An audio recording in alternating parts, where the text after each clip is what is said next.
Open up some of the options you can refer to as well. So we're basing it very much on the character of the player. So we're giving the player the scope to become very sportsmanlike, or very showman-like. So the answers, depend on what sort of a character you are. So it may be I come into a season and say, I'm going to own everybody, I'm going to be the best driver in the world ever. So you're very showman-like. Or it may be you come in and you say, we'll start out small, we'll work our way up, we'll start winning, and that shows that you're very much a sportsman. So how is that going to actually affect the career? Are people going to react to you differently? So some teams will want a driver who exhibits a certain character, but also the way in which you motivate your team will also come through from that. So it may be if I'm not performing very well as a driver, but I'm being really, really crass about what I'm saying, I'm not motivating my team well. So it's maybe they get offended by the comments I make, and that decreases my reputation with the team. It demotivates the departments. I don't get the R&D sort of things that I require. I don't get other teams interested in me. That actually sounds really fun to me, but can I ask how it's going to be paced throughout the career? Will it be after every race or after every tournament? No, definitely not after every there's multiple sessions, obviously, over the race weekend, and we don't want to just do it every session because that's not realistic. So if you've done something, obviously, of specific note, or if there are big season changes happening, if drivers are doing well or doing badly, that will prompt questions. But obviously, we don't want to overload the player with things in between the sessions. Can I ask who you have returning in terms of sponsorships and partnerships?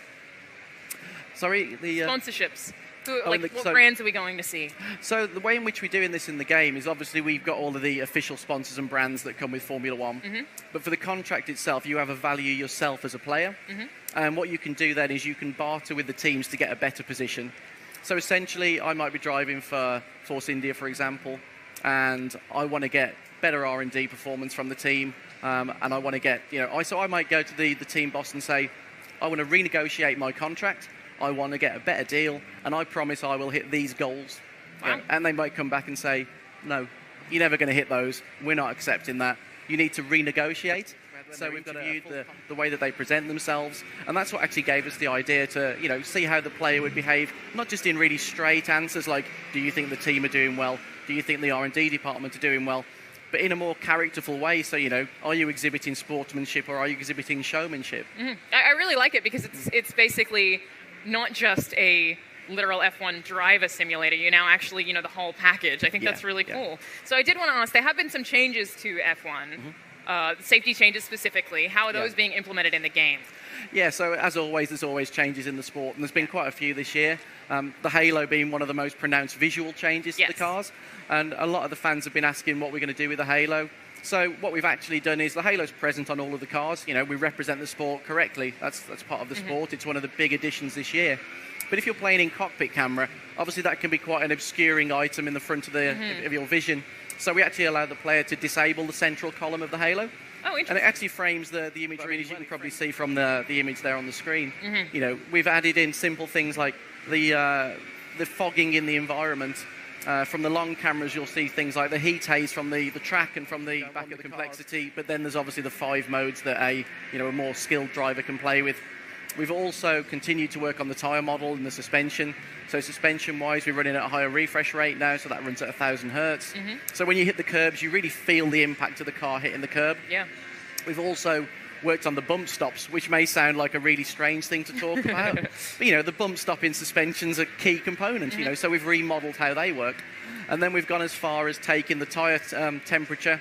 So instead of it just being the exterior temperature, it's actually the carcass temperature, which can actually, over a long period of time, increase and decrease.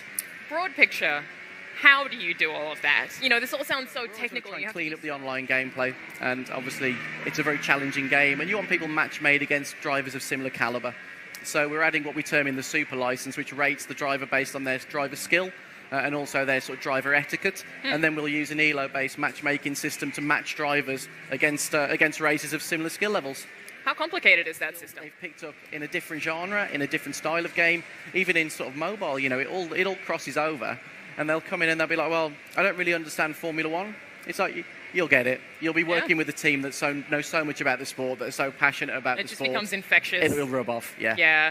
So I wanted to ask, we've been talking a little bit about the competitive scene, but for people who've never played an F1 game before, what what do you have to assure those players that it won't be too complicated, that it's not too Scales simulation incredibly heavy? well as well.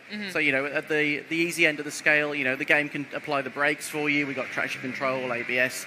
And then at the hardcore end of the scale, there's no hand holding at all. Yeah. Incredibly difficult. Also, you've got things to worry about like the fuel weights, the tyre temperatures, tyre wear, weather conditions. So it scales really well. And I think that's something that at an event like this, for example, you get a lot of people who maybe haven't played the game and they play it and they're pleasantly surprised how they can actually adapt. And one of the strong things I've had back in the last couple of days has been you do a couple of laps and you're like, this is difficult. You do 3 or 4 laps and you start to get into a flow, and then it just clicks, and you don't realise when it happens. All of a sudden, you're flying around consistently, triggering various points. Okay, that's smart, because that's a system that I saw people talking about online, and it seems like a difficult thing to do for F1 specifically. It's pretty high level stuff to be able to communicate it really clearly with players. Sounds like a real challenge. Yeah, I think we've always tried, in particular over the last few years, to introduce as many elements from the sport of Formula One in a way that can be enjoyed by everybody. Yeah. And whether that's educating them on how to use them, or actually just applying a level of assistance so that they're still there, but they don't need to consider, too much what they're doing with it.